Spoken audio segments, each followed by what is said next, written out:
Hey everybody, Danielle Matthews here. I am on a mission to help people take their deepest, darkest moments on their healing journey and turn them into stepping stones for growth.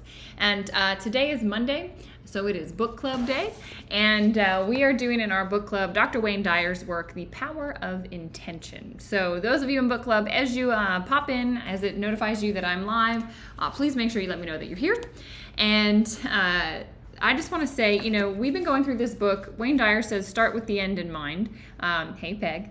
And we read chapter 15 first, and then we went back through and we did 1 through 14. And this week we had to do chapter 15 again.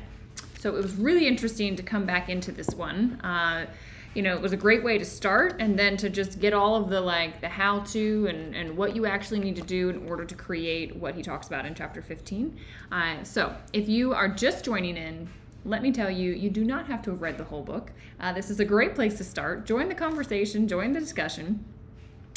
This one is called A Portrait of a Person Connected to the Field of Intention. And he's talking about how you can actually become a connector. And I'm going to get kind of deep into that today during this. And I also just want to say we are going to be starting a new book club because we're wrapping up the first one, and those that have been coming each and every week have really enjoyed it, and I've loved this community as well. We are going to pick a new book, and I've got some ideas. I think at the end of this we will talk about other ideas that maybe you have or you've come across or what you want to put forward. We will vote. By next Monday, we'll have decided which book it's going to be, and then we'll get some time. Good morning, Marie. Thanks for letting me know you're here. And then we'll take some time to get the books, blah, blah, blah, make sure everyone gets their copy and we can get the first assignment done. We will start the first Monday in August. All right, so that's about 2 weeks from now because we're going to take some time. I also would encourage you to invite friends to come to the book club. So again, by the end of next week, we will have nailed down which book we're going to be doing, and then we'll give you time to get the book, read, and we will kick off August, I think it's 7th. Is the first Monday in August that we can meet. So note that. And I see lots of you book clubbers jumping on. So let's dive in. How was it for you guys? Like reading this chapter a second time, put a 1 in the chat if it hit a little bit differently. For me, it totally did. I was excited when I first read it, and I took notes. So it was kind of funny to go back to what I underlined the first time through and then what I underlined the second time through, which was completely different. Did that happen to anybody else? It happened to Larry. Yeah, it was interesting to go, wow, okay, because he gave us so much meat in the book to then come back to this. Peg says the same thing. Yeah, it kind of hit a little bit differently. I think it resonates on a different level. They always say that's why repetition is key with any book, because your conscious level of awareness shifts. You're not the same person you were when we started this book several months ago. Larry says, now this made so much more sense to me. Yeah, I have a hunch it made a lot more sense to a lot of those of us that have been going through this book club. I thought it would be interesting. So when I went through it this time, I was looking at, and what almost leapt out of the pages at me was what it means to be a connector. Like this chapter, he basically just shares the characteristics of those human beings that have kind of figured this out, that have put their ego to the side, that are connected to the divine, as he calls it, the power of intention, and are just able to manifest what they want in their life. They're creating, they're at ease with life, they're in a flow. And he basically talks about what those characteristics are. And I thought it would be interesting to kind of reflect on those exact characteristics. And so what I'd like you to do is I'm actually going to read them to you. And I want you to just, if you're listening to book club, if you're listening to this, just close your eyes and think about what it would mean for you to adopt this characteristic. Because this is all we need to do. He lays out, this book just so beautifully laid out the path we need to take. But I'm just going to read, what it means to be a connector. Now remember, connectors are those that are connected to the field of intention always. So here we go.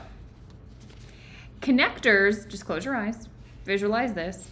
Can you do this? Can you integrate this? Connectors don't place their thoughts on what they don't want.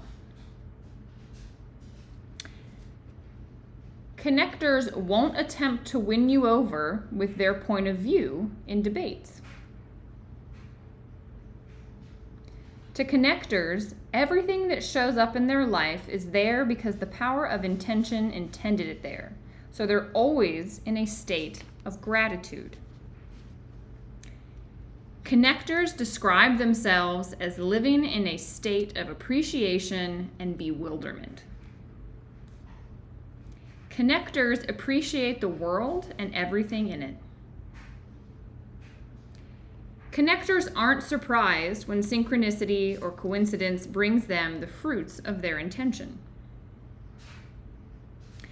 Connectors don't brag about their good fortune, but are in a perpetual state of gratitude and radical humility. Connectors have an uplifting effect when they come into contact with people who are living in lower energy levels. Connectors tell you without hesitation that they choose to feel good regardless of what's going on around them or how others might judge them. Connectors simply don't allow their well-being to be contingent on anything external to themselves. Not the weather, not the wars that sometimes are on during the globe, not the political landscape, not the economy, and certainly not anyone else's decision to be low energy. Connectors are always in touch with their infinite nature. Death is not something that they fear. Connector people are exceptionally generous. It's as if what they want for themselves is dwarfed only by wanting it even more for other people. Connectors are highly inspired people. They live more in spirit than in form. Connectors' level of energy is exceptionally high. Connectors will encourage you to stay in a vibrational harmony with Source out of sense of responsibility to the entire planet, and they regard this as a vital function to emulate.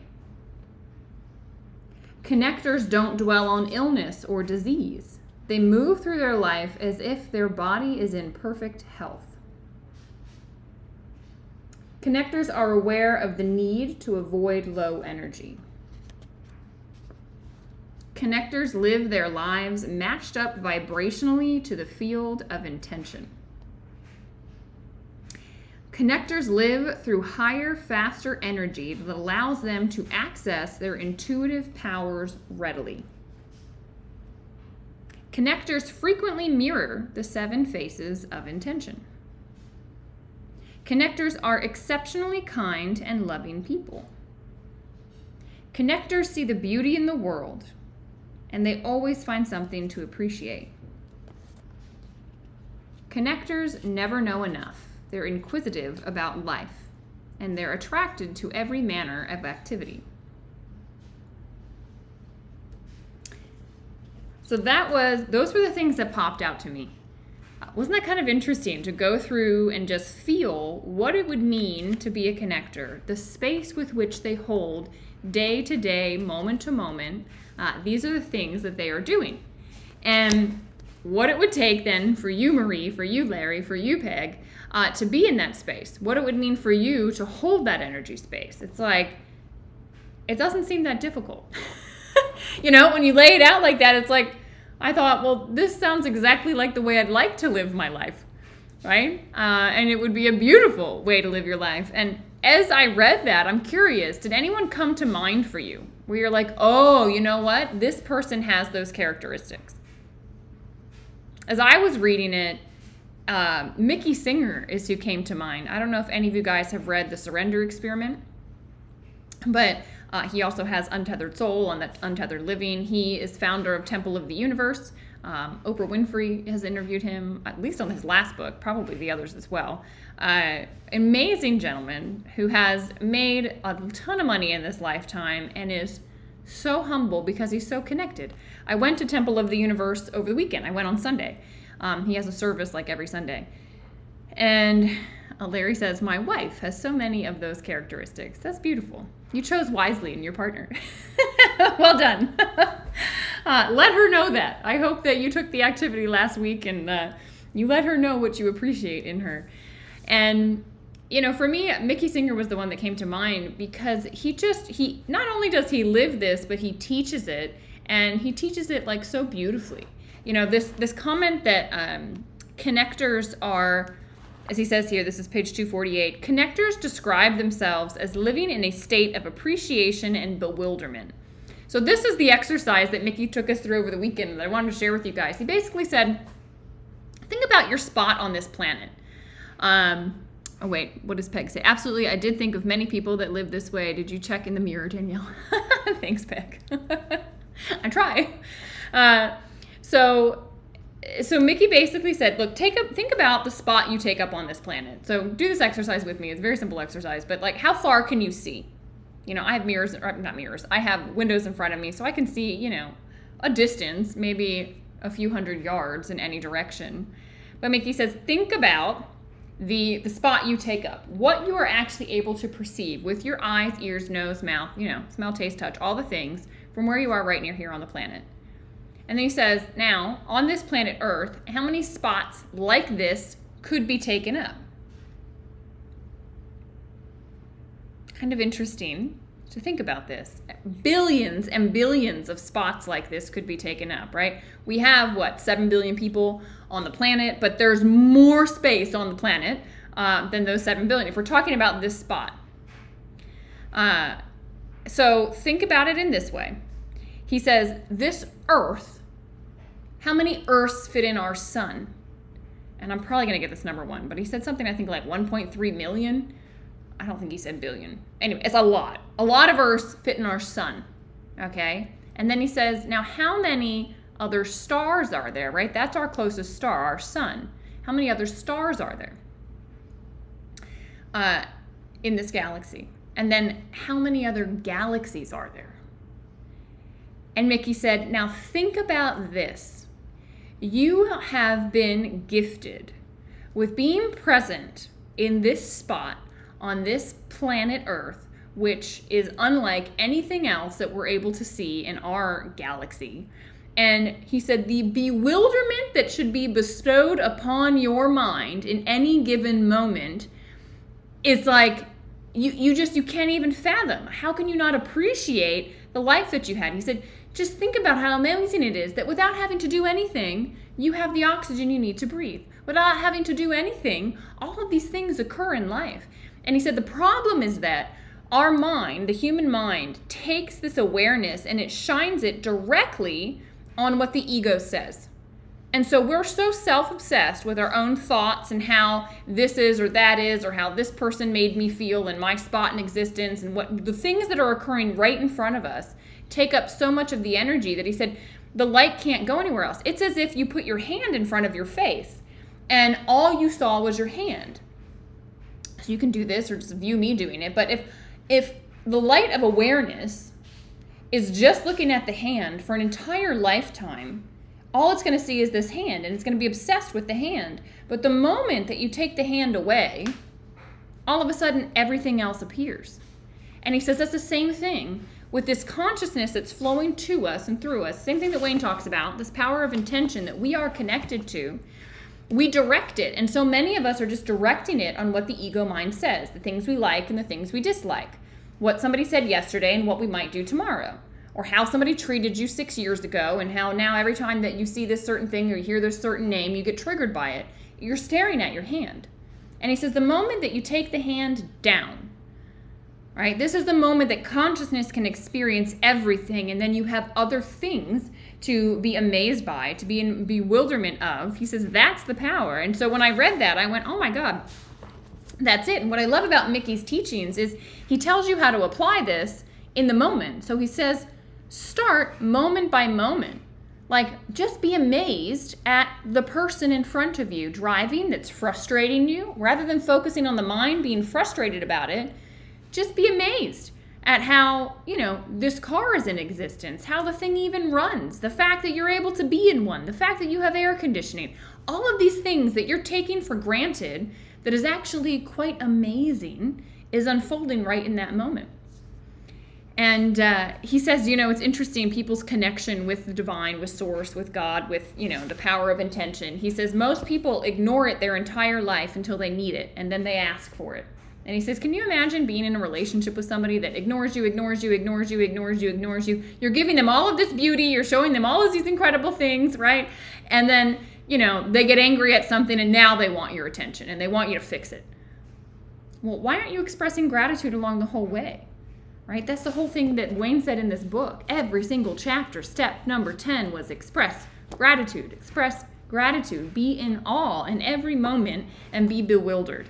I thought, that hit me so hard reading the chapter this time, having just heard what Mickey had to say and seeing him as an example of someone that is absolutely a connector. And he's so humble, and life just flows for him and he flows with it because he's just dropped the mind. He laughs at his own mind. So any other big takeaways for you? I mean, this is, if you think about all of the steps we've had in this book, all of the different faces of intention that we've learned, all the things that Wayne has packed into these, 250 or some odd pages, what's the biggest takeaway been for you? I would be curious to know, and what's the thing that you feel like, the essence of this book, we grab one nugget, and that's all we really need to do is grab one nugget from the book and figure out, look, this is how I can apply it. And you can always come back to this. You can always come back to the conversations we've had if you want to revisit, that. But I would love to know your biggest takeaway. For me, it was really the alignment with Mickey's message and this, thinking about the spot I'm in and how am I not just bewildered by everything that's occurring. Like the fact that I can talk to you all right now and I'm in the middle of nowhere in Florida and I'm having a conversation with you. That's incredible on multiple platforms. Absolutely incredible. We're so blessed. So I would love to hear what it is for you. And I know it's hard to think, one takeaway, Danielle, there's a dozen, but what's the one thing right now that's on your mind? Or what's the one thing you've been able to start implementing since, starting the book? I know that many of you are bringing the faces of intention into your world. I think that what I'm going to probably do is put it out or maybe on a screensaver. You know how you look at your phone all of the time? What time is it? What time is it? You can list out the 7 faces of intention on your phone, so that every time you look at your phone, you're reminded, be creative, be loving, be beauty, be kind, be abundant, be receptive, be expansive. These are all the things that are the power of, that are intention. And so if you remind yourself all the time, Peg says, expressing gratitude is how Jesus started and ended most everything. My biggest is practicing the 7 faces of intention. Yeah. Well, maybe you want to put it on your phone, right? So many of us have pictures of things or people or places, but I think this reminder would be so beautiful. You look at your phone all the time. Hack your mind. How do you reset your mind? How do we reprogram this crazy mind of ours? Repetition, repetition, repetition, repetition, repetition. How many times do you look at your phone? Repeat it, repeat it, repeat it, repeat it, repeat it. Lou says gratitude. Gratitude, practice of gratitude is the thing. Yeah, for me, a gratitude journal changed everything for me. When I was in one of the darkest moments of my life after my brain injury, unable to really figure out how to be happy. I was extremely depressed, had a lot of anxiety. Someone recommended I start a gratitude journal. And I was like, okay, one thing a day is all I could handle. And I used to stare at that journal there's nothing to be grateful for. Life is terrible. I can't do this. I can't do that. And it was just so negative. But I forced myself. Find one thing, Danielle. Find one thing, Danielle. Find one thing, Danielle. And in doing that, I reprogrammed my mind. So now all I can think about are the beautiful things. I look back at my day and I'm I could list you 100 things I am grateful for. Are you kidding me? The fact that the sun rose is, number one, and I rose too. You start to appreciate so much more. Larry says the appreciation of people around me. Nice. It made you start to look at people differently. Yeah. And I think lighting people up, that be kind, I loved the exercise last week of just telling someone what it is that you appreciate about them and shining light on it, that beauty that is uniquely them. I'm sure you made a lot of people's day. Juliet says, I'm going to continue reading it, 1 chapter each week, as it's one of those books that I will continue to learn from. Yeah, this is definitely, I know part of me thought, should we do the book club again on the same book? Because repetition is key. I know Bob Proctor, like he read Think and Grow Rich like hundreds of times, I think, in his lifetime, because he said the repetition was key. And again, just the exercise of reading chapter 15 first and now reading it again last, like it hit differently. It hit differently. Right? Because all of our conscious level of awareness has expanded. Each and every single one of you are a different person than you were, a couple of months ago when we started. Juliet said, yeah, I thought the same thing. Charlotte says, I love everything. Yes, I loved everything from this book too. He's absolutely amazing, Wayne Dyer is. So, any other thoughts that you guys want to share about this book to wrap things up? Keep it on hand. Come back to this. I have saved on Instagram. I've saved it in a series, the book club series, The Power of Intention. I'm posting it up on YouTube. You can come back to the YouTube shows. My channel, it's just Danielle Matthews channel is my channel on YouTube. It's live up here on Facebook. So you can go access anytime, run yourself through the book club again if you want. But we are going to continue book club. So the consensus was majority of you wanted to continue. Some of you said it depended on the book. Fair enough. And I have been kind of doing I put it out to a couple of groups I'm in on Facebook of ideas for book club. And interestingly, one kept coming back. So we'll see if that's the winner, if you guys vote on it. Marie says, Charlotte says, I've been sharing you and the book. Oh, that makes me think of something, Charlotte. Thank you. Guys, invite somebody to book club. Let's expand this thing. Invite a new person to come and join us. Obviously, we need to know which book, so we'll have that solidified by next week. And then we'll start the first Monday in August. So that's August 7th. So give us a couple of weeks to figure out the book, get the book, and then, read our first chapter. Marie says, I just have to let things go. The ego wants me to just stay there. Don't take things so darn seriously. I like to see the beauty of things and of nature, but I have to let so much go and just live and not let my mind go back to the things that want to bother me. Always a work in progress. I can give others grace and kindness, but at times struggle with giving it to myself. This book has really been so good. It is changing me so much. Oh, good. Marie, that's huge. Just remember, every time your mind goes back to something, like picture the hand. Like you have this light of awareness. I don't know. It's in the other room. I have this, I'm a camper. I like to camp. So those lights that you wrap around your head and you've got like that thing so that wherever you look, it goes. You know what I'm talking about? Put a 2 in the chat if you know what I'm talking about. I'm not crazy. So those camping lights, okay, that you put on your head, and they're like right there, and they shine where you look, right? And you got to be careful you don't look into somebody's face or you shine the light right in their face. But basically that's, your mind. Okay, Peg knows what I'm talking about. Charlotte, Marie, thank you. Okay. So your mind, right? Your ego has the power to tell you where to shine your light of awareness. And so many people are shining it on their past, on people that said something, did something, things didn't go the way you wanted, the preferences you had didn't happen, the expectation you had wasn't met, all of these things, and you're just shining your light of awareness on that. But if you remove that and you look up, like all of a sudden, it's this huge headlamp. Thank you, Lou. Headlamp was the word I was looking for.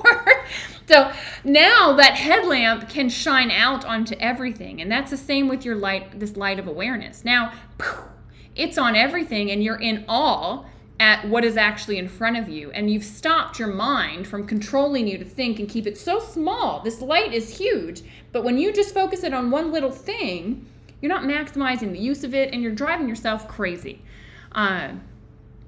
Lou says, hard for the ego to shine it back on you. Yeah, the ego's just got to go away. It's like, and once it vanishes, it's like, it is amazing. Has anyone had the experience where their mind goes away? For me, meditation is when that happens most easily. It's like, boom, and I think, oh, I fell asleep. No, I didn't. It was just finally quiet because the mind chatter from my ego was gone. And then, that's when I get intuitive hits. In the morning time when things are still and they're quiet, this is when things start to drop into me. And sometimes it freaks me out how on point they are. I don't know if that's happening with anybody else, but it definitely happens with me. So, I'm so excited. So I think We get active in Telegram. I'm going to read to you just now. I don't know if anyone's read these books, but I wrote out. There has been a variety of recommendations. The 4 Agreements was a recommendation. Tell Yourself a Better Lie. Never heard of that book. Recommendation, though. The Body Keeps the Score. This one's come up a few times for me. It's about how your emotions basically get locked up in your body. Your body's telling you a lot about what's going on. Remembering the Light Within. Loyalty to Your Soul. Louise Hay's book, You Can Heal Your Life. And then Eckhart Tolle's The Power of Now. These were suggestions that were given to me. Oh, and also Bruce Lipton's book, Biology of Belief. So these were all recommendations. I'm going to, I think, narrow it down to a handful, and then we'll put out for a vote for you guys, because obviously it's our book club, so we can all pick what we'd like to do. If you have a different book, Peg had recommended Power versus Force. I think that book is a little long, Peg. I have to look back, but I want to say that's a really thick book. And I'm a little nervous. Like 250 pages took us 2.5 months, right? 3 months? We've been at this for a while. So I don't want to do more than 250 pages because I think it'll be too long. The Power of Now. Yes, so just truth be told, The Power of Now has come up from multiple individuals that have nothing to do with one another, all saying that's the book. And I thought, well, The Power of Intention and then The Power of Now? I was like, I think that's where we got to go. But I obviously will leave it up to everybody. Lou says, yeah, The Power of Now sounds relevant. Doesn't it sound relevant? And I had a woman say to me, because I asked about different books, she replied in this Facebook group, and she said, if there was one book that I could give to someone to read, and they could only read one book in their entire life, I would give them The Power of Now by Eckhart Tolle. And I was like, that is a heck of an endorsement. I've never read the book. I think I have. What do I have? Now, I have his work, this one, Eckhart Tolle's A New Earth, which was an Oprah book club, Awakening to Your Life's Purpose. But I have never read The Power of Now. And I thought, okay, maybe that's what it is. So Lou says she's good with that. Charlotte does too. Peg says that's her vote. I will put it out to everybody because by no means am I, this isn't a Danielle says and we do. This is a collective thing. But let's see what the vote is. And I think that'll be a powerful one. Again, invite somebody to book club. I would love for this to expand. We also can be sharing this. I didn't think about that this time, but we can share the lives to your feeds and, get this in front of people because each chapter is such a good conversation. So we can just spread the awareness to other people. But invite people. We will have the book solidified by next Monday at noon. I'll make an announcement here on Facebook. We obviously will vote on it in Telegram. So if you're in the Telegram channel, you will know. And then I'll give everybody some time to get the book. And we will start the first Monday in August, which happens to be August 7th. All right, so that we're going to be away from one another for a couple of weeks, but we'll stay connected in Telegram and we'll kick back off. Who is interested in continuing book club? Just so we've got people that are coming, yes? I'm guessing Peg, Lou, Charlotte, that have kind of said that what their vote is. And some of you, it was dependent upon which book we choose. But I think that one's going to be a good one. And Juliet says yes. Charlotte says yes. Okay, cool. So invite somebody. Let's get this thing growing. And you're very welcome for this book club, Peg. Thank you for being here. There's no book club without all of you. Larry says he's in. Fantastic. I'm really excited. So I think we'll also try to get I'll get Telegram more, robust with us chatting in between. I'm learning, so this next round will be even better. And we'll just continue to build this community, to build ourselves, to build our awareness. And good. Very helpful, says Charlotte. Wonderful. Well, I am so grateful to Wayne Dyer. And when he had in there, I wonder if my words will continue to reach people when I'm gone off this earth. I just thought, man, yes, they have. Yes, they will continue to. And what can we do with our lives? We have so much so much within us. So keep aligning yourself with intention, keep aligning to the divine, and we will continue book club. Lou says it's been fun and it's been informative, and I agree, it has been. So we'll keep it going. I will see you live again August 7th. Lots of chatting in between now and then, though. I think all of you have the Telegram chat link. If you don't, ask for it in the comments. I'll reply with it. And I will see you there. Have a beautiful week. Have a beautiful end to July. And August 7th, we'll be back with our new book, To Be Determined. But I think I know what it might be. And I look forward to it, guys. Lots of love.